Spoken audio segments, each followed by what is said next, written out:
Time for everything. So for the first time of today, I will be shouting over music. Okay. I understand that probably everybody who already saw is very curious of this, but let's come to it in a little longer way, okay? First of all, why Prague was established where it was established? Because since the very ancient time, one of the main trans-European merchandise paths were led through this area over here, connecting the Adriatic shore at the south of Europe with the Baltic shore at the north of Europe. And somewhere around here, all the caravans had to cross the river. And sooner or later, in most of places like this, somebody stood up, proclaimed himself to be the landlord of the area, after having collected a few soldiers, and started to be alive from collecting the custom fees from all the goods that were transferred through. And it was obviously ideal if on one side of the river in a place like this there was a hill or a rock in order to build the castle, and we see the panorama of the Prague castle from here, right? So everything corresponds so far. Okay, and the truth is that, you know, today there are 27 bridges only in Prague. Yet 170 years ago, the closest bridge to this side of the river was some 40 miles away, and the closest bridge to this side of the river was some 90 miles away. So obviously that brings another big importance of the bridge, and that's military strategy. Both these are the reason for the observation towers on each side of the bridge, because the bridges were guarded from approaching an enemy, and also the soldiers were there to collect the custom fees on the spot. We should also understand that, you know, pedestrian walking over the bridge, yet in the 1700s, was a sort of a status symbol, and it was more expensive than to pay for a place on a group boat. Okay, now the trade, I think you understood. Now I would like to draw an example of importance of the bridge in the military strategy. And I am coming to 1648. I am coming to the last year of the 30 Years' War in Europe. I already said at the Old Town Square that the war basically started over here in Prague by the uprising of the Czech Protestant nobility against the Catholic Emperor of Austria. Now I should continue and tell you that even the last battle of the war happened in Prague. In 1648, when the peace was already being negotiated in Münster in Germany, so the Swedish troops, and Sweden was the head of the European Protestant coalition, the Swedish troops approached Prague from the north, and they basically conquered the Prague castle, and they also conquered the lesser town, which is the area on the other side of the bridge, below the castle hill. And obviously they wanted to continue to the old and new towns as well. From what I've described, it was also obvious which bridge they are going to try, right? So Austrian army understood that as well, not surprisingly. So all the defensive power that was available was simply commanded to come onto the bridge. Not only the soldiers, but also the civilians, And as the situation was really critical, So they even commanded the Jews from the ghetto to come to the bridge and to help to build the barricades. And these united powers, after a few days of heavy fights, basically managed to stop the Swedish attack. The Swedes stepped down, realized that they are not strong enough to try once more, and approximately at the same period of time, also the war was over and the peace treaty was signed in Minster, and they left. Now, when I say Swedish troops, I am obviously talking about groups of usually very wild mercenaries under Swedish command. I mean, the troops were very international. Anyway,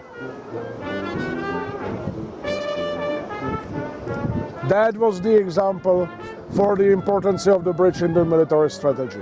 And now, at the end, let's come to the statues. First of all, the bridge was originally built with no statues on it. The first statue that was put onto the bridge was the original of this one in like second half of the 1500s. The year 1859, which is written there, it's the year that they copied the statue because it was made out of sandstone and already eroded. And the second statue that was put onto the bridge over here in like 1650s was this one, but originally without the Hebrew inscription. It was originally put to here following the victory on the bridge in 1648 as a Thanksgiving statue. And now what follows is the story of the Hebrew inscription. And believe it or not, but this whole thing is a result of Sinat Chinam inside of the Jewish community. Now what the crazy tour guide is talking about. Translate Sinat Chinam, internal fights without reason. So what's the story over here? The story is that in that period of time, the Jews of Bohemia, and only tomorrow, I will reach the difference between Bohemia and Moravia, and we will also see it on the way to Brno on Thursday, a little bit, because we are actually going to Moravia, and we are actually in historical Bohemia now. So the Jews of the territory had already a political representation of their interests in front of the king's court. This was known as the Vád Committee, or Vádat Yehudei Bohemia, the Committee of the Bohemian Jews.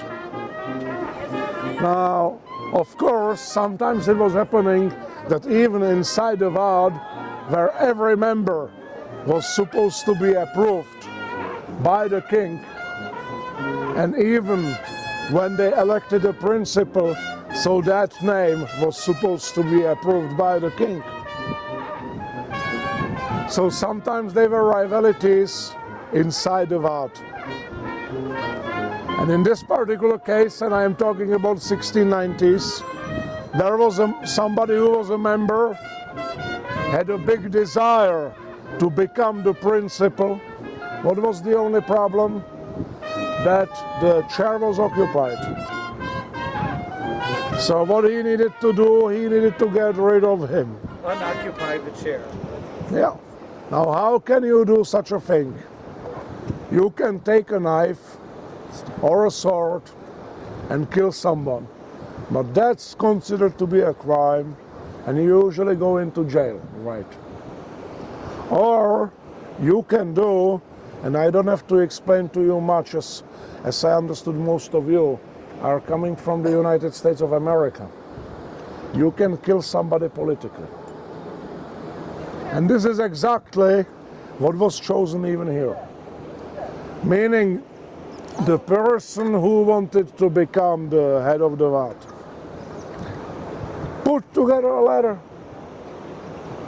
and sent it to the state court and accused the head of the Vaad from exchanging anti-Christian blasphemies in business correspondence.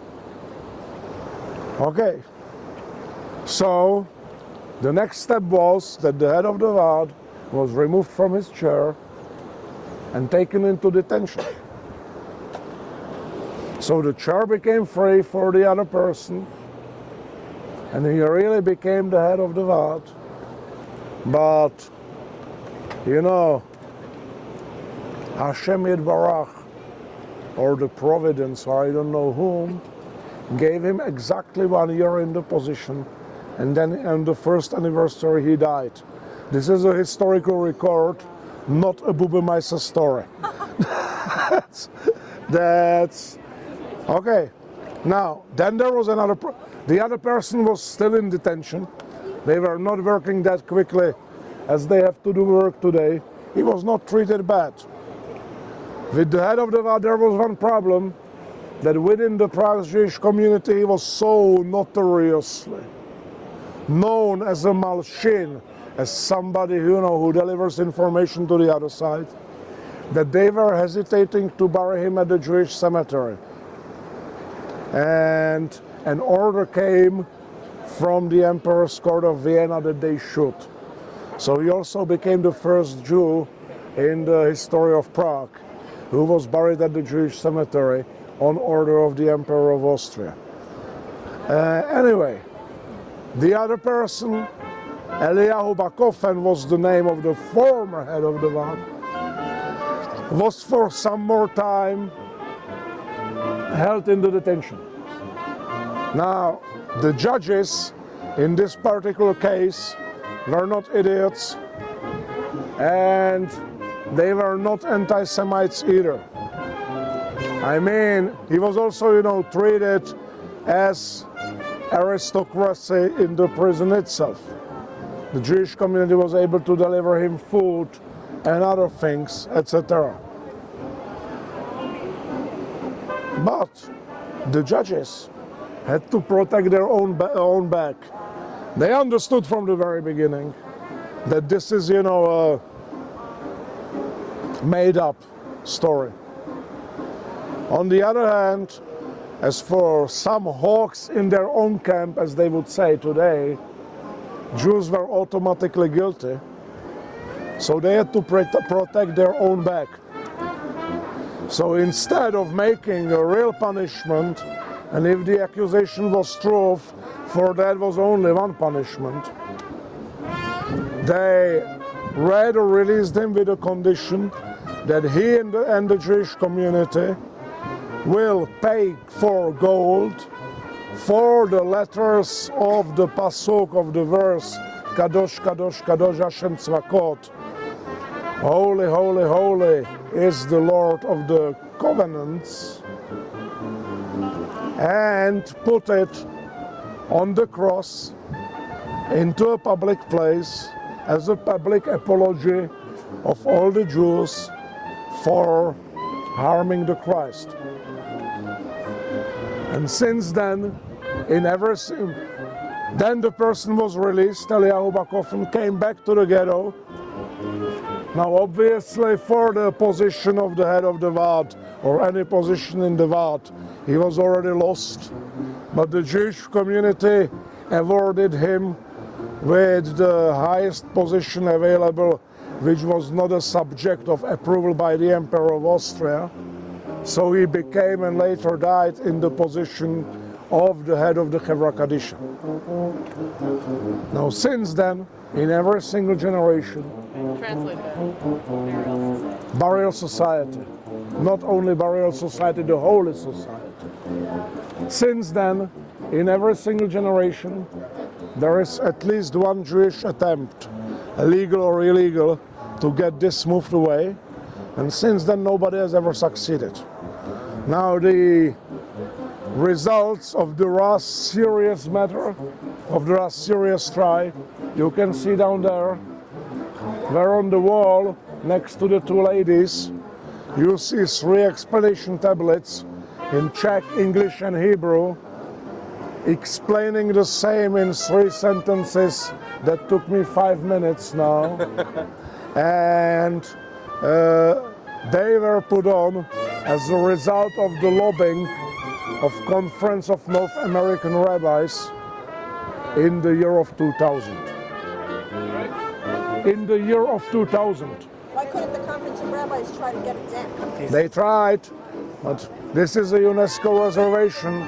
You can't change historical monuments. The signage looks new. Has it been renovated? Or? It was renovated, yeah. Yeah, When was it they first? could have accidentally typed Sorry? When was it first installed? On the break of 16 and 1700s. But it looks much newer. It was renovated, as I've said. And I'm assuming it's not gold anymore. It's gold plated still, I guess. They need to sandblast the bridge now.